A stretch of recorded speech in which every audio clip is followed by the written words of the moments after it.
Welcome back to the Jarrett Bay Insider. Today we're going to talk about travel lifts and how we move big boats around this property.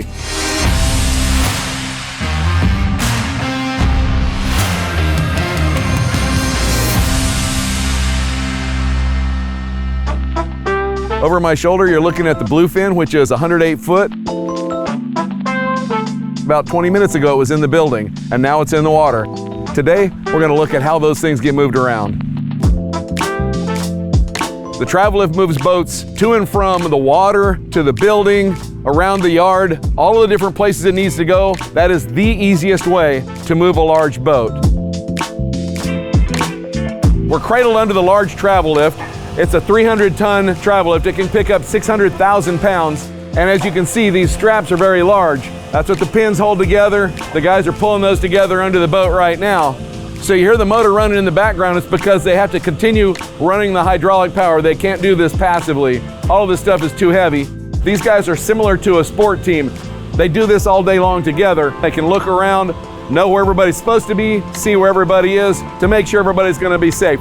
And then the guy who is the operator is the guy you see with the remote. It controls all of the operations of this boat. In the old days, the operator used to have to ride in a basket, but the fact of the matter is it makes it a lot safer to have the remote. The operator can be farther away from the equipment and he can see what's going on. Even with the operator remote from the machine, he still has a blind spot on the backside of that machine about the size of Texas. Also, when we get in certain places, there's stuff overhead that we need to watch out for, especially going into buildings, outriggers and so forth. With the operator being farther away and then the spotters being out so that they can make sure that they don't hit anything expensive or breakable. Now the guys behind me may look like a bunch of grunts doing a lot of hard work, but the fact of the matter is it's as much a mental job as it is a physical job. They have to know exactly where to put those stacks of blocks under structural bulkheads to be able to hold the boat stably without causing any damage. They have to know where to put the jack stands. They have to know a lot about a lot of different boats.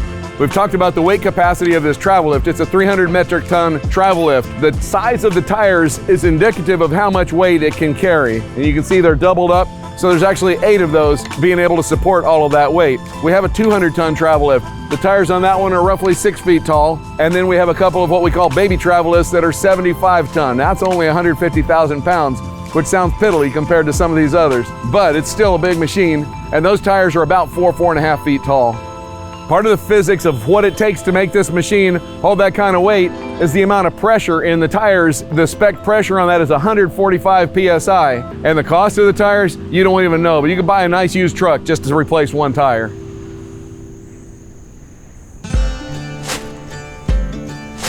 You may be wondering, what's so special about this place? Well, personally, I think there's a lot special. We build really amazing boats. That's my department, and I think it's a really cool thing. But we have a giant yard that does all kinds of cool stuff. We have supporting industries on the property. We have craftsmen of every variety, and we're one of the few that has a very large travel lift. Less than a handful probably with a 300-ton. Speaking of new construction, let's hop back over and take a look at hull 68 and some of the cool stuff that's currently going on that boat right now. So we're on the 90-foot Jarrett Bay hull 68. We are on the port side shear bumper right at the beginning of the cabin. The bumpers are made out of teak. The reason is because these are true impact bumpers. And if they ever get damaged and moisture gets into them, the teak has a long life expectancy, even if it's wet. Now the reason this is so thick is because this is going to be a big boat. It's going to weigh around 220,000 pounds. And if there's ever an incident where the wind should blow this into the dock, this is what's going to take up on it. And then you can also see that it's put in layers. And the reason for that is because this has to wrap around the corner and go all the way to the bow. So we put it in a piece at a time to make it bend the curves where we need it to go. Just because it's made out of teak doesn't mean it's magic. It still needs to be protected. So we will glass this whole thing in. That will toughen up the skin very much. And then ultimately that'll get faired and smooth just like the rest of the boat. There will be a stainless steel bumper all around. If you ever see a finished boat and you see that line, that's the line that your eye is naturally drawn to, that bumper. So on a boat this size, there's a lot of furniture and cabinets and all those kind of things that are done by the finish carpenters. You can see all around me, we've got hanging lockers, components for making all kinds of cabinets. But as you can see by this stack of doors, there's a lot. Every door represents a space that has, in some cases, a full room with all kinds of cabinetry behind it. Some are in the varnish shop. We have cabinets in the storage that are done. This will go on for some time because there is so much. It's a big boat. There's a lot of scale to it. So I'm standing between these two enormous MTU engines that are going into hull 68. I'm not going to pull the covers off of them right now, but the next time we see them, they're going to be going into the boat. Thanks for joining us on this episode. I hope you learned a little bit of something fun, and as always, we'll catch you next time.